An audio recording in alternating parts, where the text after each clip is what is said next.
یا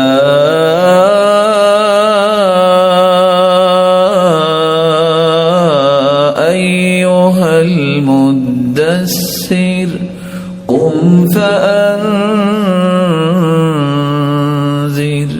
وربك فكبر وثيابك فطهر والرجز فاهجر.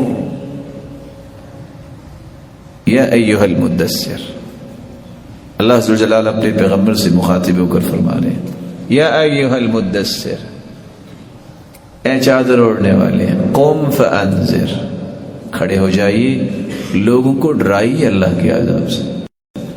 وربک فکبر، اپنے رب کی کبریائی کو بیان کیجیے. وثیابک فطہر، رب کی کبریائی اگر بیان کرنی ہے تو تمہارا لباس پاک ہونا چاہیے. والرجز فاہجر، والرجز فاہجر، دونوں قراءات ہیں. آپ ان بتوں سے بھی اپنے آپ کو دور ہو جائیے اور دور کر دیجئے، اور اگر کوئی علائشی ہو اس طرح کی نجاست تو اس سے بھی بچیے. سردیوں کے اندر اس بات کا خیال رہنا چاہیے کہ میرا لباس پاک ہونا چاہیے. آپ نے دیکھا ہوگا، اور میں آپ سے پوچھ لیتا ہوں، جو 6 سال کسی گورے نے کوٹ پہنا ہے اور دھلا بھی نہیں ہے اور آپ نے اسے خرید لیا ہے اور آپ پہننا چاہتے ہیں، ویسے پاک ہی ہوگا نا، کیونکہ گورے نے پہنا ہے. کیا جی؟ یہ باتیں سمجھنے والی ہیں میرے پیارے بھائی. آپ کو زندگی میں اس کی ضرورت ہوگی.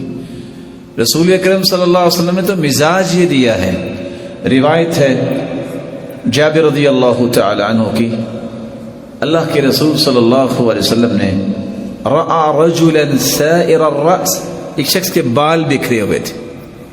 فقال اما يجد هذا ما يسكن به شعره، وہ اس کے گھر میں پانی بھی نہیں ہے کہ بال ہی سیدھے کر لے. ورأى رجلا وسخ الثياب، اور ایک ایسے آدمی کو دیکھا کہ جس کے کپڑے اس پہ علائشیں ہیں، میل کچیل ہے. قال اما يجد هذا ما ينقي به ثوبه وثيابه، کیا اس کے گھر میں پانی بھی نہیں ہے کہ کپڑے دھو ہی لے.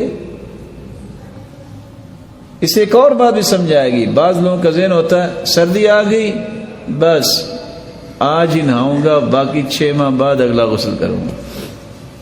نہیں، اپنے آپ کو پاک صاف رکھو، اپنی پاکیزگی کا خیال رکھو. اور کچھ لوگوں کا ذہن ہے یہ پہن لیا نا جنوری میں، یہ فروری میں لباس اترے گا. نہیں، یہ غلط بات ہے. اس پہ بہت ساری چیزیں ایسے آ سکتی ہیں، اس کا خیال کیجیے.